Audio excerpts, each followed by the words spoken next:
the KIPRUN KD900X LD, the newest carbon-plated shoe on the market from Decathlons running brand KIPRUN. It features a new foam and a full-length carbon plate, and they describe it as being designed to have the perfect combination between being dynamic and also cushioned.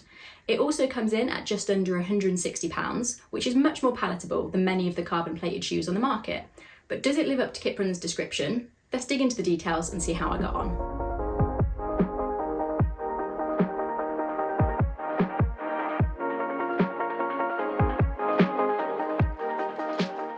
Okay, so starting off with some of the specifications and the improvements from its predecessor, the KD900X. Starting off with stack height. So we have a 36mm stack height and a slightly increased forefoot in this version, which means that the drop is 4mm compared to 8mm on the predecessor, which is generally preferred for marathon running, and it also means it's one of the lowest drop carbon plated shoes on the market. It's also a really light shoe. So in a UK size 5, it's 170 grams, which is 10% lighter than its previous version, and also pretty competitive compared to other carbon plated shoes on the market.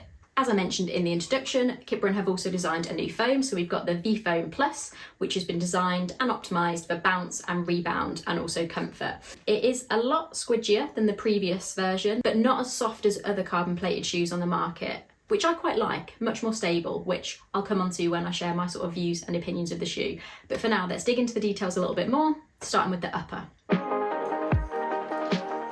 So KIPRUN described this as a lighter, higher quality mesh, and they designed it with stability but also flexibility in mind.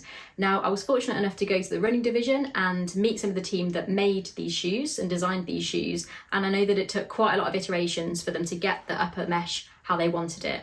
I don't think they've quite nailed it. I had a few issues, which I'll come on to later in the video when I talk about my reviews and experiences with the shoes. So the shoe itself is quite a long and narrow shoe, and if we look at the heel, they have got two small padded sections at the back, but other than that, minimal cushioning around that heel and side area. And then onto the colourway. So it only comes in this one colourway, which is ultra white and pale mint. It's actually slightly different in the male and female version. So this is the woman's shoe. It's quite lilac at the front, but I saw some of the men's versions and they were just a little bit of a darker blue. So you can differentiate between the two. I preferred the colourway in the women's one.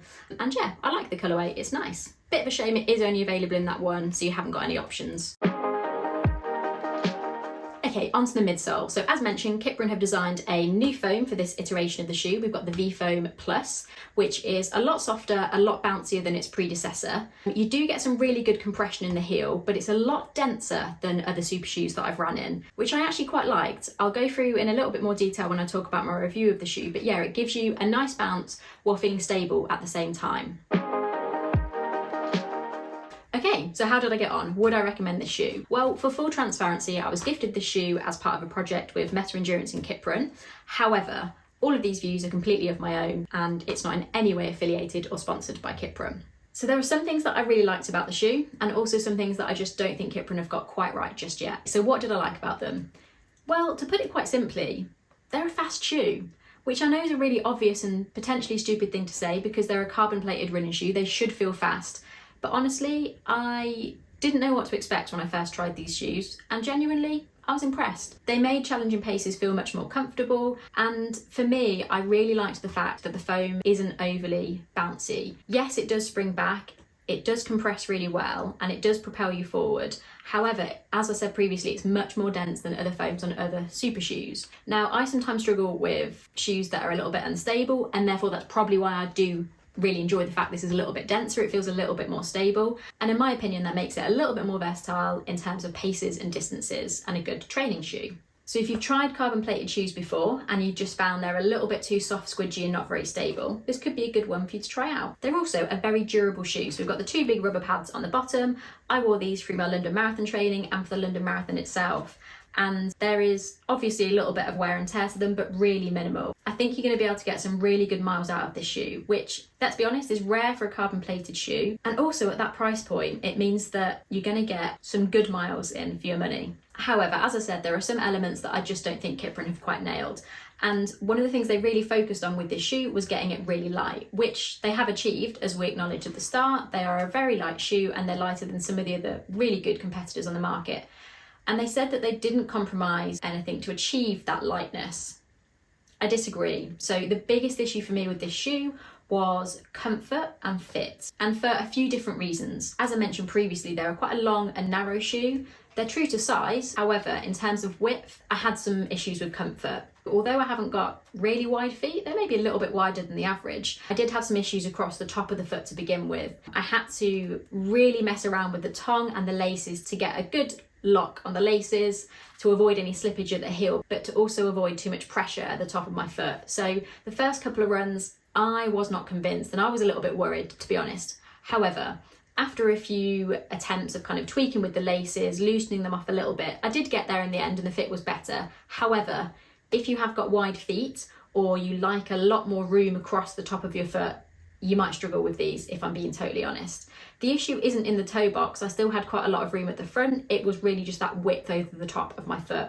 There is an insole, but it is quite a thin, lightweight one. So changing or removing the insole probably isn't going to help either. And it also meant you had to be quite cautious with your sock choice, and I had to opt for thinner socks as opposed to a thicker running sock, again, just to make sure they weren't too tight over the top. So I wasn't keen on that initially, a little bit too narrow in the design for me. Okay, so the next thing that I had a few issues with, some quite significant issues with, is the comfort around the heel and at the back of my foot. So on my first few runs, I had some issues with rubbing and blisters at the back of my heel. Now we have got two small pads at the back here. In my opinion, they're just not quite thick enough and they don't come up high enough. After those first few runs and I experienced a little bit of rubbing and blistering at the back of my foot, I basically just put plasters on each time as I wore them in. I also wore Compi plasters on race day at London Marathon, and that resolved that. There weren't any more issues, but not ideal. I don't really want to be worrying about rubbing and blistering on training rings, or definitely not on race day. Now on race day I had a completely different issue and no rubbing at the back because I had plasters, but I developed a brand new rubbing on the side of the foot. And this is actually evidenced by the shoe that I wore on my right foot. So what essentially happened is, as my heel was compressing, it meant that this top layer of shoe, which is a little bit firm and a little bit plasticky, was rubbing on the side of my ankle. Now this actually started really early into the race. At the 5 mile mark I was debating, do I stop and put a plaster on this or do I just run through it? I ran through it. It didn't feel like it particularly got worse, and I hadn't actually realised how much it had bled until after the race, when I took my shoes off and looked down, and you'll be able to see it's cut through a layer or so of skin, and then I've had a little bit of bleeding, which isn't good. Also completely ruins the beautiful colourway of the shoe. I know this wasn't an issue that was unique to me. I know a few other people that have trained in these shoes and raced in these shoes, and a few people have had similar issues around the heel, and even some people have had some issues with abrasion on the top of the feet and around the toes, probably because the mesh is quite abrasive. But this for me is the biggest downside to the shoe. And I think for me, I'd like to see these back heel pads a little bit thicker. And I think KIPRUN need to consider how they can get around this quite firm, almost plastic-like edging, because yeah, you don't want that digging into your heel when you're running. Okay, so what's the verdict? Are these the best carbon-plated running shoe out there? Honestly, in my opinion, no. However, I was really impressed. They wouldn't be my first choice again for a marathon distance. However, for a 5K up to a half marathon, I think they're much better suited. The price point is obviously another really good selling point, and that combined with the fact that they're a really durable shoe is really impressive. KIPRUN has also made a lot of improvements on this shoe compared to its predecessor. So honestly, I'm really excited and interested to see what they do next.